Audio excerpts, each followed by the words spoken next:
ભરૂચમાં આંગણવાડી બહેનોને nude call કરનારો પકડાયો છે। ભરૂચ સાયબર ક્રાઇમ પોલીસને મોટી સફળતા હાથ લાગી। પંજાબના ફિરોઝપુરથી આરોપી ગુરજીત સિંહની ધરપકડ કરાઈ છે। રાત્રે નશાની હાલતમાં મહિલાઓને કોલ કરી અશ્લીલ ચેન ચાળા કરતો હતો। ભરૂચમાં 100થી વધુ આંગણવાડી કાર્યકર્તાઓ ન્યૂડ કોલથી પરેશાન હતા। આંગણવાડી મહિલાઓએ સાયબર ક્રાઇમ પોલીસ મથકમાં ફરિયાદ નોંધાવી હતી।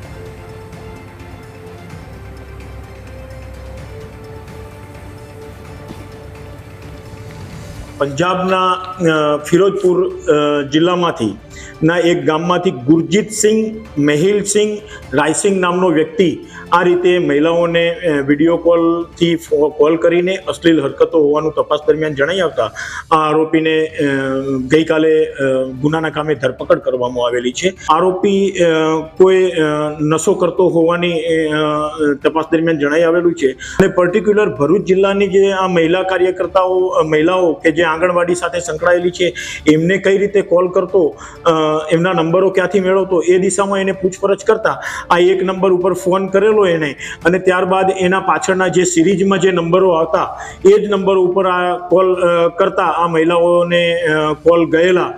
આજ વિશે વધુ જાણકારી માટે સંવાદદાતા જય આપણી સાથે ફોન લાઈન પર જોડાયા છે। જય, છેલ્લા ઘણા સમયથી આંગણવાડીની બહેનોને ન્યૂડ કોલ આવતા હતા, જેને લઈને ફરિયાદ પણ નોંધાઈ હતી અને હવે જે આરોપી છે એ સકંજામાં આવ્યો છે। શું જાણકારી આ સમગ્ર કેસમાં?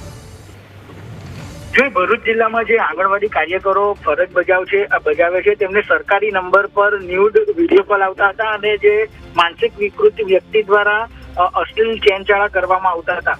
આના કારણે જે બહેનો છે તે હેરાન પરેશાન થઈ ગઈ હતી અને અંતે સાયબર ક્રાઇમ પોલીસ સ્ટેશનમાં ફરિયાદ નોંધાવવામાં આવી હતી। પોલીસે ટેકનિકલ સર્વેલન્સ કરતા આ કોલ પંજાબથી આવી રહ્યા હોવાનું સામે આવ્યું હતું, જેના આધારે એક ટીમ પંજાબ ખાતે રવાના કરવામાં આવી હતી અને ફિરોઝપુરનું એક ગામ છે તો તેમાંથી આ જે આરોપી છે તેની ધરપકડ કરી લેવામાં આવી છે।